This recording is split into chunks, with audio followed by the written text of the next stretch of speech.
আল্লাহ রাব্বুল আলামিন এই আয়াতের মধ্যে গোটা কোরআনুল কারীমের মধ্যে যা কিছু আছে সব সারাংশ হিসাবে যে সূরাটার মধ্যে দিয়ে দিয়েছেন। এই সূরাটার নাম হলো সূরাতুল ফাতিহা, ঠিক কিনা বলেন? আল্লাহ পাক কোরআনুল কারীমের প্রথম দিক দিয়ে এই সূরার মধ্যে সমস্ত কোরআনের সার মর্মগুলি আল্লাহ পাক ঢুকিয়ে দিয়েছেন। এই সূরার মধ্যে প্রতিনিয়ত আমরা তেলাওয়াত করতেছি, আল্লাহর কাছে কিছু দরখাস্ত আমরা প্রতিনিয়ত দিচ্ছি। পাঁচ ওয়াক্ত নামাজের মধ্যে আল্লাহর কাছে আমরা সেই দরখাস্তগুলি পেশ করতেছি, ঠিক কিনা বলেন? এর মধ্যে একটা দরখাস্ত হলো, ও আমার প্রতিপালক, ও আমার রব্বুল আলামিন, রব্বে কারীম, আপনি আমাদেরকে সরল সঠিক পথে পরিচালিত করুন, ঠিক কিনা বলেন? ইহদিনাস সিরাতাল মুস্তাকিম। আমরা আল্লাহর কাছে চাচ্ছি, আল্লাহ আমাদেরকে আপনি সরল সঠিক পথে পরিচালিত করুন, যেই পথটা আপনার নবীদের পথ, যেই পথটা হলো ওলি আল্লাহদের পথ, যেই পথটা হলো আপনার সন্তুষ্ট অর্জনকারী বান্দাদের পথ, যাদের উপরে আপনি সন্তুষ্ট ছিলেন, ওই বান্দাদের পথে আমাদেরকে পরিচালিত করুন। সুবহানাল্লাহ। আমরা প্রতিনিয়ত আল্লাহর কাছে এই দরখাস্তটা করতেছি কিনা? আমরা এই দরখাস্তের মাধ্যমে এখানে দুইটা জিনিস আছে। একটা জিনিস হলো, দুইটা জিনিস বুঝার আছে। আল্লাহ পাক এখানে ব্যাখ্যা করতে হবে দুইটা জিনিস। একটা হলো ইহদিনা, এর ব্যাখ্যা হলো হেদায়াত থেকে। আল্লাহ পাক হেদায়াত বা সঠিক পথ যেটা, সেই পথের সন্ধানটা আমাদেরকে জেনে নিতে হবে, ঠিক কিনা বলেন? আল্লাহ রাব্বুল আলামিন এই জন্য হেদায়াতটাকে দুই ভাগে ভাগ করা হয়েছে। এক নাম্বার হেদায়াত, হেদায়াতের ব্যাপারে আল্লাহ রাব্বুল আলামিন বলেছেন ইরাতুত তরিক, যেটা হলো পথ দেখানো।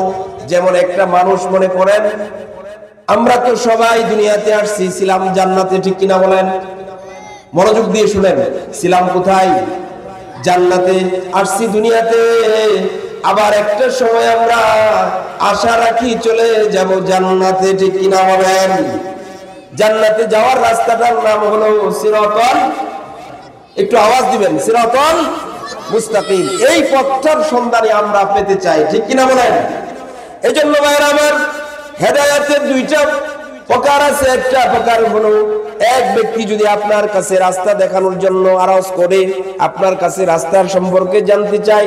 যেমন আমি মনে করেন গাজীপুর চৌরাস্তা থেকে আপনাদের মারিয়ালি আসবো, একজন রিক্সাওয়ালাকে জিজ্ঞেস করলাম, ভাই মারিয়ালি যাব, এই রাস্তাটা কোন জায়গা, কোন রাস্তা দিয়ে যেতে হবে? রিক্সাওয়ালা আমাকে দেখিয়ে দিল, এদিক দিয়ে যান, ডানে যান, ডানে গিয়ে বামে যান, বামে গিয়ে সোজা পূর্ব দিকে যান, ঠিক কিনা বলেন? এরকম একটা লোকেশন দিয়ে দিল। এটা হলো একটা এক প্রকারের পথ দেখানো, ঠিক কিনা বলেন?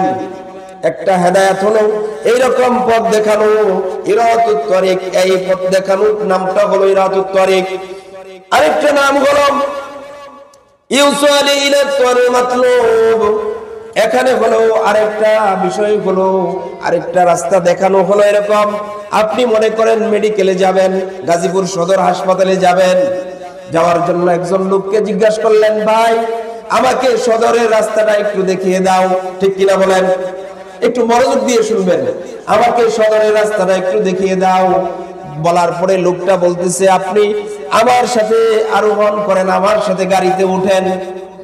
এরকম ভাবে বলার পরে আপনাকে ডাইরেক্টলি গাজীপুর সদর হাসপাতালে নামিয়ে দেওয়া দিল। এটা হলো এক প্রকারের দেখানো, ঠিক কিনা বলেন? এটা হলো একটা হেদায়াত। এর নাম হলো ইউসালি ইলাল মাতলুব।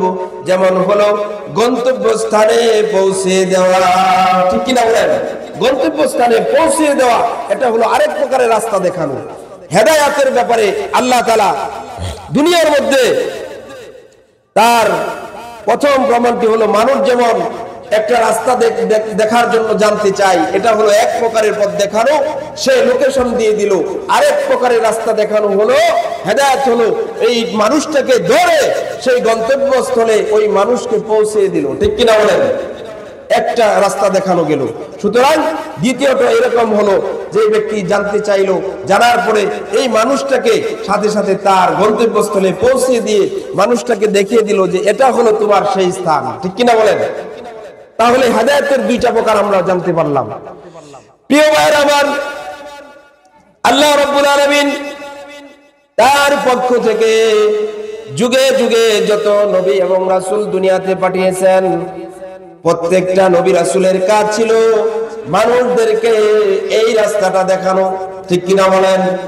সিরাতাল মুস্তাকিমের রাস্তাটা দেখানো প্রত্যেক নবীদের কাজ ছিল। প্রত্যেক নবীরা এক এক যুগে এক একজন নবী আল্লাহ পাক পাঠিয়েছিলেন। একটু মনোযোগ দিয়ে শ্রবণ করুন ভাইরা আমার। আল্লাহ রাব্বুল আলামিন যুগে যুগে যত নবী রাসূল পাঠিয়েছেন, প্রত্যেকটা নবী রাসূল তাদের কওমদেরকে তারা রাস্তা দেখিয়েছেন। এই রাস্তাটার নাম ছিল সিরাতাল মুস্তাকিম। আর এক একজন নবী ছিলেন এক একজন কওমের নবী, জাতির নবী, ঠিক কিনা বলেন?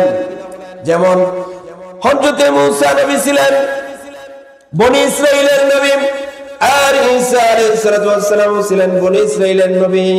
এক একজন নবী ছিলেন গোত্রের নবী, এক একজন নবী ছিলেন এক এক কওমের নবী। আল্লাহ তাআলা সর্বশেষ যে নবীকে পাঠালেন, যেমন ইউসুফ আলাইহিস সালাম ছিলেন আব্দুল কিপ্তিদের নবী, এরপরে কেউ ছিলেন আদ জাতিদের নবী, কেউ ছিলেন সামুদ জাতিদের নবী।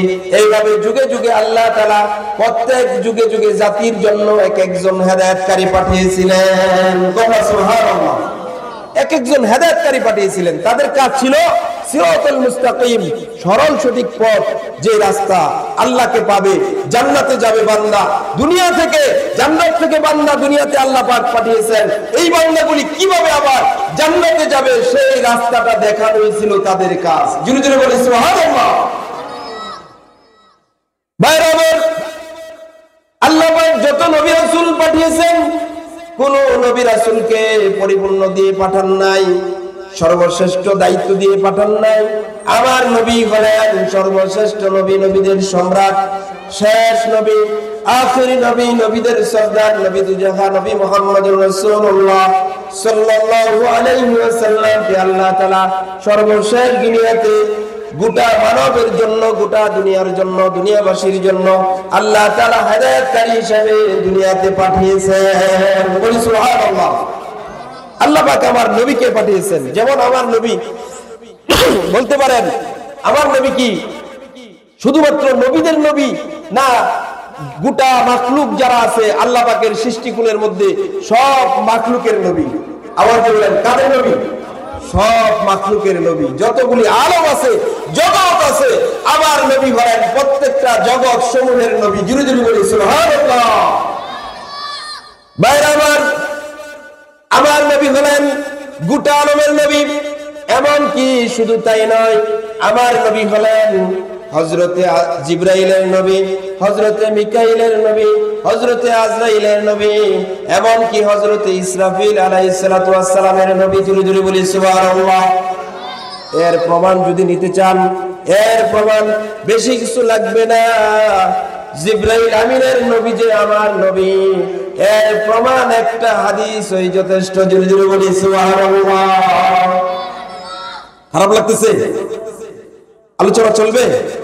একটু সময়, বেশি সময় নেব না, সময় নির্ধারণ করে দেওয়া হয়েছে, এর ভিতরেই যেন কথাগুলি শেষ করতে পারি।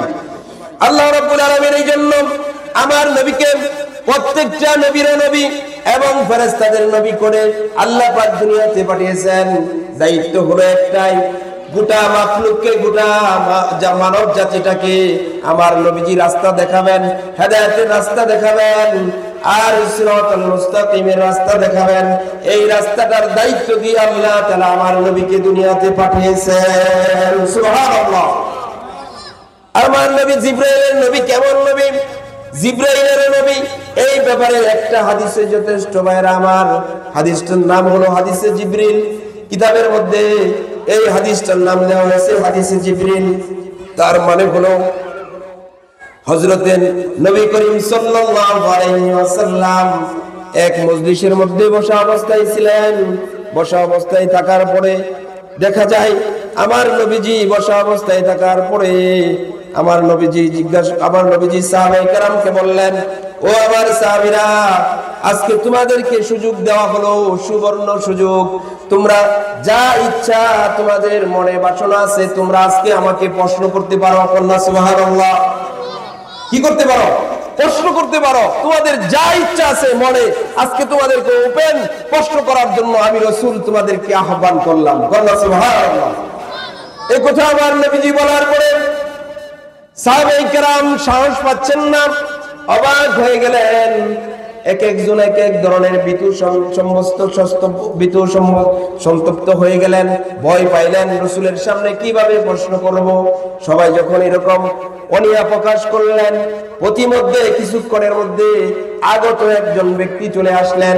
জোরে জোরে করুন সুবহানাল্লাহ। একজন মানবের আকৃতি ধারণ করে একজন ব্যক্তি রাসূলের দরবারে হাজির হয়ে গেলেন। এই কথা শোনার পরে, নবীজির এই কথা শোনার পরে ব্যক্তিটা রাসূলের দুই উরু মুবারকের মধ্যে হাত দুইটা রাখলেন।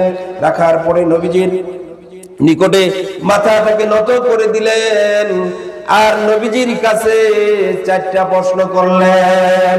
কোনটা? সুবহানাল্লাহ। কয়টা প্রশ্ন?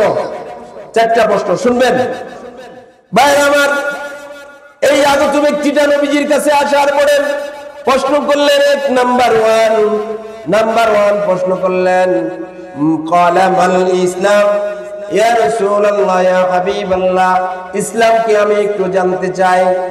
দুই নাম্বার প্রশ্ন করলেন, মাল ঈমান। তিন নাম্বার প্রশ্ন করলেন, মাল ইহসান, ইহসান কি একটু জানতে চাই। আরেকটা প্রশ্ন করলেন, ক্বালা মা তাকুমুস সাআ, কিয়ামত কখন হবে। চারটা প্রশ্ন করলেন। কয়টা প্রশ্ন করলেন? চারটা প্রশ্ন করলেন। এক নাম্বার প্রশ্ন করলেন, ইয়া রাসূলুল্লাহ ইয়া হাবিবাল্লাহ, নবীজি গো আপনার কাছে জানতে চাই ইসলাম কি। জোরে জোরে বলেন সুবহানাল্লাহ। আমরা ইসলাম কি একটু জানতে চাই। আজকের মাহফিল থেকে যদি জেনে নিতে পারি আর যদি আমল করতে পারি, এই আলোচনা সার্থক হবে। এই মাহফিলটাও আমাদের জন্য হেদায়েতের উসিলা হয়ে যাবে। ঠিক কিনা বলেন? হেদায়েতের জরিয়া হয়ে যাবে। আল্লাহ পাক আমাদেরকে এই মাহফিলটাকে নাজাতের জরিয়া করে দেন। সকলে বলি আমিন। ভাইরা আমার, নাম্বার ওয়ান প্রশ্ন করলেন, মাল ইসলাম। ক্বালা মাল ইসলাম ইয়া রাসূলুল্লাহ ইয়া হাবিবাল্লাহ, নবীজি গো আপনার কাছে জানতে চাই, আপনার কাছে জানতে চাই ইসলাম কি, ইসলাম বিষয়ে একটু জানতে চাই। নবীজিকে প্রশ্ন করার পরে নবীজি বললেন, ওয়ালা তুশরিকু বিহি শাইআ, আল্লাহর সাথে কখনো শরীক করবে না। তুকিমুস সালাহ ওয়া তুতিজ যাকাতা ওয়া তাসুমু রমাদান। জোরে জোরে বলি সুবহানাল্লাহ। আমার নবীজি বললেন, তুমি আল্লাহর সাথে কখনো শরীক করবে না, আর নামাজ কায়েম করবে, এরপরে যাকাত দিবে। যদি সম্পদশালী হও তুমি যাকাত দিবে। তারপরে নাম্বার আল্লাহ রাসূল বললেন, রমজান মাস যখন তোমার সামনে আসবে, আসার পরে রমজান মাসে তুমি রোজাগুলি রাখবে। সুবহানাল্লাহ। এই প্রশ্নের জবাব দিয়ে দিলেন। তারপরে আরেকটা প্রশ্ন করলেন, মাল ঈমান। ইয়া রাসূলুল্লাহ ক্বালা মান ঈমান, ঈমান কি আমি একটু জানতে চাই। জোরে জোরে বলেন সুবহানাল্লাহ। ঈমানের ব্যাপারে রাসূল প্রশ্ন করার পরে নবীজি সর্বপ্রথম বললেন, তুমিনু বিল্লাহ। আল্লাহু আকবার। আমার নবীজি বললেন, এক নাম্বার, অন্য হাদিসের মধ্যে এভাবে আসছে, আমানতু বিল্লাহি ওয়া মালাইকাতিহি ওয়া কুতুবিহি ওয়া রুসুলিহি ওয়াল ইয়াউমিল আখির। বলেন, পারেন না? এটা কালিমার অংশ ডাইরেক্ট। আমার সাথে পড়েন, আমানতু বিল্লাহি ওয়া মালাইকাতিহি ওয়া কুতুবিহি ওয়া রুসুলিহি ওয়াল ইয়াউমিল আখির ওয়াল কদরিহি ওয়া শাররিহি মিনাল্লাহি তাআলা ওয়াল বা'সি বাদাল মাউত। বলি আল্লাহু আকবার। আমার নবীজি এখানে আসছে, নবীজি কয়েকটা কথা বলছেন না, নবীজি বলেছেন অন্য জায়গায় 7টা বিষয়ের উপরে বিশ্বাস স্থাপন করার নাম হলো ঈমান। জোরে জোরে বলি সুবহানাল্লাহ। তবে সম্পূর্ণ বিষয়গুলিতে যাওয়ার সময় হবে না, সময় একেবারে অল্প। আমি যে কথা বলতেছিলাম, এই 7টা বিষয়ের উপরে আমরা পরিপূর্ণভাবে ঈমান আনবো। ঠিক কিনা বলেন? আরেকটা প্রশ্ন করেছিলেন, 3 নাম্বার প্রশ্নটা মাল ইহসান, ইহসান কি। ঠিক কিনা বলেন? ইহসান কি আমরা জানতে চাই। ঠিক কিনা বলেন? এই 7টা বিষয়ের উপরে বিশ্বাস স্থাপন করার নাম হলো ঈমান। আর নবীজিকে প্রশ্ন করা হলো, ইয়া রাসূলুল্লাহ ইয়া হাবিবাল্লাহ, নবীজি গো ইহসানটা কি, ইহসানের বিষয়ে আমি একটু আপনার কাছে জানতে চাই। নবীজি বললেন, মাল ইহসান হলো আনতাকশাল্লাহ, আল্লাহকে ভয় করবে, এমন ভাবে তুমি ইবাদত করবে, আল্লাহকে ভয় করবে যেন আল্লাহ তোমাকে দেখতেছেন। জোরে জোরে বলেন সুবহানাল্লাহ। তুমি যদি তাই করতে পারো, তুমি চিন্তা করবে আল্লাহকে তুমি দেখতেছো, না হয় আল্লাহ তোমাকে দেখতেছেন। এই ধরনের ইবাদত যদি করতে পারো, এই ধরনের টেন্ডেন্সি নিয়ে যদি আল্লাহর কথা স্মরণ করে যদি ইবাদত করতে পারো, এই ইবাদত করার, এই চিন্তা করার নামটাই হলো ইহসান। জোরে জোরে বলি সুবহানাল্লাহ। তারপরে নবীজি নবীজিকে প্রশ্ন করলেন, ইয়া রাসূলুল্লাহ, ইয়া হাবিবাল্লাহ, নবীজি গো, আপনার কাছে আরেকটা বিষয় জানতে চাই, কিয়ামত কখন হবে? মা তাকুমুস সাআ, কিয়ামত কখন হবে? নবীজিকে যখন প্রশ্ন করা হলো, নবীজি বললেন, যে ব্যক্তি আমাকে প্রশ্ন করলো, প্রশ্নকারী জবাবকারীর চাইতে ভালো জানেন। সুবহানাল্লাহ। এই কথার পিছনে রহস্য আছে না নাই? আওয়াজ দিয়ে বলেন, রহস্যটা আছে না নাই? আছে। এর পিছনে একটা রহস্য আছে, কারণ আছে। নবীজি কথা বলার পরে তারপরে নবীজি বললেন, আমি আমার ধারণা থেকে, আমার জ্ঞান থেকে আমি জবাব দিচ্ছি, আলামত বলতেছি। এক নম্বর আলামত হলো, হাদিসের মধ্যে এইভাবে আসছে, এক নম্বর আলামত হলো, যারা মনিব হবে, যারা দাসী হবে, এই দাসীরা তারা মনিবদেরকে জন্ম দেবে। এর মানে হলো, যারা আগে দাসী ছিল, এই দাসীগুলি আজকে এক সময় মনিবে বিশাল অর্থ সম্পদের মালিক হবে, বড় বড় প্রাসাদের মালিক হবে, তারা মনিব জন্ম দিবে। এর অর্থ হলো বর্তমান জামানা চলতেছে, ঠিক কিনা বলেন? এরপরে আরেকটা নবীজি আরেকটা আলামত বললেন, আরেকটা আলামত হলো, এই একটা সময় আসবে, এই সময় মূর্খ, অশ্লীল, বেহায়াপনা লোকগুলি সমাজের নেতৃত্ব দিবে, ঠিক কিনা বলেন? বর্তমান সময় হচ্ছে কিনা? এই সময়টা সবচাইতে ভয়ঙ্কর, কারণ কিয়ামতের কিছু কিছু আলামত দেখা যায়, মিলে যাচ্ছে, ঠিক কিনা বলেন? নবীজি হাদিসের মধ্যে আলামতের কথা বললেন, যে কিয়ামতের আলামতের মধ্যে একটি অন্যতম আলামত হলো, যখন দেখবা দুনিয়ার মধ্যে মানুষগুলি তাদের দুনিয়ার বিচারক নির্বাচন করবে, সঠিক বিচারক থাকবে না, আর রাজত্ব করবে ওই ধরনের লোক। বেহায়াপনা, অশ্লীল বেহায়াপনার মধ্যে, মূর্খতার মধ্যে যে লোকটা নিমজ্জিত থাকবে, ওই ব্যক্তিটা সমাজের নেতৃত্ব দিবে। বুঝতে পারছেন? তারপরে নবীজি বললেন, আরেকটা আলামত হলো, যে মানুষগুলি মেষ চড়ায়, মেষ পালন করে, ছাগল পালন করে, ভেড়া পালন করে, এই মানুষগুলি এক সময় বড় বড় অট্টালিকা করার জন্য প্রতিযোগিতা করবে। কন্যা সুবহানাল্লাহ। সুবহানাল্লাহ। কিয়ামতের আলামত এটা হলো, বড় বড় অট্টালিকার প্রতিযোগিতা হবে, এটা হলো কিয়ামতের আরেকটা আলামত, ঠিক কিনা বলেন? আমার রাসূলের কথা বানানোর কথা নয়, আমার নবীজি হাদিসে জিবরিলের মধ্যে এই কথাই বললেন। আর নবীজি এই কথাগুলি বলার পরে নবীজিকে আরো কিছু কথা বললেন, তার মধ্যে 5টা বিষয় আরো বললেন, যে ওই আগত ব্যক্তিকে বললেন 5টা বিষয় স্বয়ং আল্লাহ তাআলাই জানেন, এই বিষয়গুলি অন্য কেউ জানে না। জোরে জোরে বলেন সুবহানাল্লাহ। একটা বিষয় হলো, কিয়ামতের পরিপূর্ণ আলামত সম্পর্কে জানেন কি? আওয়াজ দেন, জানেন কে? তারপরে নবীজি বললেন, বৃষ্টি কখন হবে সেটা জানেন কে? কোন গণক, কোন জ্যোতিষ, কোন হাত দেখনেওয়ালা বলতে পারে বৃষ্টি কখন হবে? তাহলে কি ঈমান থাকবে? আওয়াজ দিয়ে বলেন, ঈমান থাকবে না। সুতরাং আল্লাহ রাসূল বলতেছেন, বৃষ্টি কখন হবে সেটা জানেন আল্লাহ। এরপরে মায়ের গর্ভে কোন সন্তান আছে এইটাও জানেন কে? আল্লাহ। তারপরে নবীজি বলতেছেন যে আরেকটা বিষয় হলো, বান্দা কখন কোথায় কি উপার্জন করবে সেটাও জানেন কে? জানেন কিনা? কেউ জানে না, সেটা জানেন আমার আল্লাহ, ঠিক কিনা বলেন? শুধু তাই নয়, নবীজি আরেকটা কথা বললেন, মানুষগুলি কখন কোথায় কোন মাটিতে মারা যাবে এই বিষয়টাও জানেন কে? আওয়াজ দিয়ে বলেন, জানেন কে? আল্লাহ ছাড়া আর কেউ জানে না। সুতরাং বুঝতে পারলাম, হাদিসে জিবরিল থেকে বুঝতে পারলাম, এই হাদিসে জিবরিলের শেষ অংশে যখন মানুষটা প্রশ্নগুলি জানলেন, জানার পরে রাসূলের কাছ থেকে ব্যক্তিটা চলে যাচ্ছেন, রাসূল সাহাবায়ে কেরামকে ডাক দিয়ে বলতেছেন, আগত ব্যক্তিটাকে তোমরা তালাশ করে আনো। সাহাবায়ে কেরাম খুঁজতে লাগলেন, গিয়ে দেখলেন কোথায় যেন চলে গেছে। নবীজি মুস্কি হেসে দিলেন। হেসে দেওয়ার পরে সাহাবায়ে কেরামকে বললেন, ও আমার সাহাবীরা, তোমরা জানোনি এই ব্যক্তিটা কোনো সাধারণ ব্যক্তি নয়, এই ব্যক্তি হলো স্বয়ং জিবরাইল আমিন। বলেন সুবহানাল্লাহ। স্বয়ং কে? জিবরাইল আমিন। স্বয়ং জিবরাইল আমিন এই কষ্টগুলি করলেন। এর পিছনে করার কারণ হলো একটাই, যে আল্লাহ তাআলা আমাদেরকে জিবরাইল আমিনের মাধ্যমে এই শিক্ষাগুলি দিলেন। জোরে জোরে বলি সুবহানাল্লাহ। শেষ করে দিব ভাই আমার। আরো কথা ছিল হেদায়েতের ব্যাপারে, সিরাতাল মুস্তাকিমের ব্যাপারে।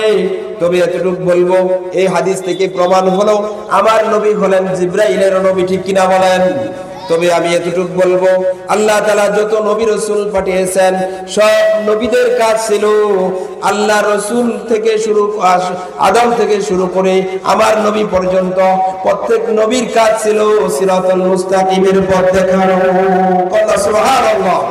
সুতরাং আল্লাহ তাআলা আমার নবীজির শানে বললেন, ইন্নামা আনতা মুনজিরুন লিকুল্লি কওমিন হাদ। নিশ্চয়ই মুহাম্মদ সাল্লাল্লাহু আলাইহি সাল্লাম আপনি সতর্ককারী, আর পৃথিবীর সকল জাতির জন্য আপনি হেদায়েতকারী। জোরে জোরে বলেন সুবহানাল্লাহ।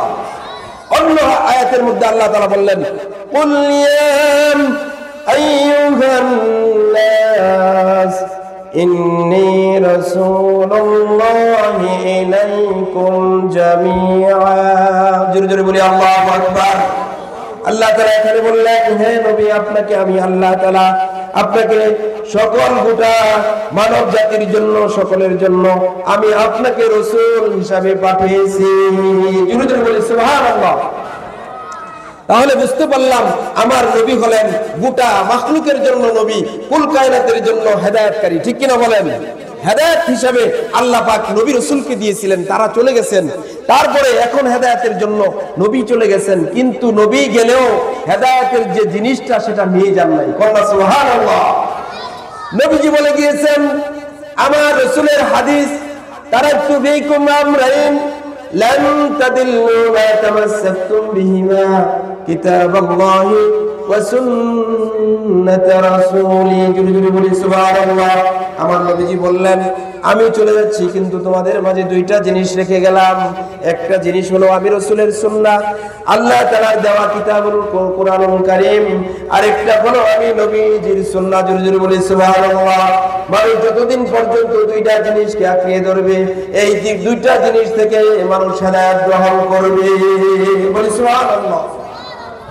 তবে হেদায়েত দিতে গিয়ে আমার নবীজি অসংখ্য দাওয়াত দিয়েছেন, তার মধ্যে তার চাচা আবু জাহেলকেও দাওয়াত দিয়েছেন, কিন্তু আবু জাহেল দাওয়াত পাওয়ার পরেও, বুঝার পরেও সে হেদায়েত গ্রহণ করে নাই। তার কপালে আল্লাহ তাআলা হেদায়েত লেখে নাই, সুতরাং তার কপালে হেদায়েত ছিল না বিধায় আল্লাহ রাসূলের দাওয়াতগুলি সে কবুল করে নাই, ঠিক কিনা বলেন? একজন ইহুদিদের একজন আলেম ছিলেন কাব। সেই কাব ব্যক্তিটা এই আবু জাহেল, আবু লাহাব, উতবা, শাইবা, ওয়ালিদ ইবনে মুগিরা সহ, আবু সুফিয়ান সহ সকলকে নিয়ে যখন মক্কার মধ্যে তারা মিটিং করতেন, মিটিং করার পরে দেখা গেল এই মিটিং শেষ করার পরে কিভাবে মুহাম্মদকে ঠেকানো যায়। মুহাম্মদ তো আমাদের ধর্মের মধ্যে চুনকালি লাগিয়ে দিচ্ছে, এই মুহাম্মদকে কিভাবে ঠেকানো যায়, মুহাম্মদের দিন কিভাবে বন্ধ করা যায়, এই বিষয়ে তারা মিটিং করার পরে কিছুক্ষণ দূরে যায়, কিছুক্ষণ যাওয়ার পরে একজন আরেকজনের সাথে আলাপ করতো। আলাপটা করে বলে, আমি শেষ করছি, সুবহানাল্লাহ। একজন আরেকজনকে বলে, কাব বলে, আবু জাহেল বলতেছে, এই ভাই, তোমার সাথে আমার দীর্ঘদিনের সম্পর্ক, তবে আমি জানতে চাই আব্দুল্লাহর ছেলে মুহাম্মদ যে দ্বীনের দাওয়াত দিচ্ছে, কালিমার দাওয়াত দিচ্ছে, এই দাওয়াতের ব্যাপারে তোমার কতটুকু ধারণা, তোমার কতটুকু চিন্তা, তোমার কতটুকু বিশ্বাস, আমি একটু জানতে চাই। সুবহানাল্লাহ। ইহুদিদের আলেম বলতেছেন, ও ভাই, আমি মুসা নবীর আল্লাহর কসম খেয়ে বলতেছি, আমি বললাম মুসা নবীর আল্লাহর কসম আমি খেয়ে বললাম, মুহাম্মদ যে দাওয়াত দিচ্ছে এই দাওয়াতটা হলো প্রকৃত দাওয়াত, প্রকৃত দিন, প্রকৃত হেদায়াত, এর মধ্যে কোনো সন্দেহ নাই। জোরে বলি সুবহানাল্লাহ। এরপরে আবার পুনরায় আবু জাহেলকে জিজ্ঞাসা করতেছে, ভাই আবু জাহেল, আপনাকে আমি আপনার কাছেও জানতে চাই, মুহাম্মদ যে দাওয়াত দিচ্ছে এই দাওয়াতটা কি সঠিক কিনা আমি একটু জানতে চাই। বলার পরে আবু জাহেল বলতেছে, ভাই আমি মুহাম্মদের আল্লাহর কসম খেয়ে বলতেছি, আমি নবীজির চাচা হওয়ার পরেও আমি নিজে বিশ্বাস করি মুহাম্মদ যে দাওয়াত দিচ্ছে, কালিমার দাওয়াত দিচ্ছে, মানুষদেরকে হেদায়েতের নসিহত করছে, এটা সত্য, এর মধ্যে কোনো সন্দেহ নাই। জোরে জোরে বলি সুবহানাল্লাহ। মূলত কারণ হলো একটাই, দুইজনে আমার রাসূলের ব্যাপারে সত্য জানতো, কিন্তু নবীজির হেদায়েতটা তারা গ্রহণ করে না। ঠিক কিনা বলেন? অনেক লম্বা আলোচনা ছিল, মোহতারাম এসে গেছেন, আলোচনা সংক্ষিপ্ত করতে হয়। তারপরে আমি যে কথাগুলি বলেছি, গলা বেশি ভালো না, আলোচনা করতে করতে ঠান্ডায় গলা বসে গেছে, আপনারা বুঝতে পারতেছেন। আল্লাহ পাক যেন আমাদেরকে এই আলোচনা আলোকে আমল করার তৌফিক দান করে, সকলে বলি আমিন। আমার জন্য দোয়া চাই, দোয়া করবেন। যে ভাই আসতেছেন, যে ভাইয়ের আলোচনা করবেন, আল্লাহ পাক যেন তাদের জবান থেকে কোরআন এবং হাদিসের মধুস্মৃত আলোচনা আমাদের সম্মুখে করার তৌফিক দান করেন, বলি আমিন।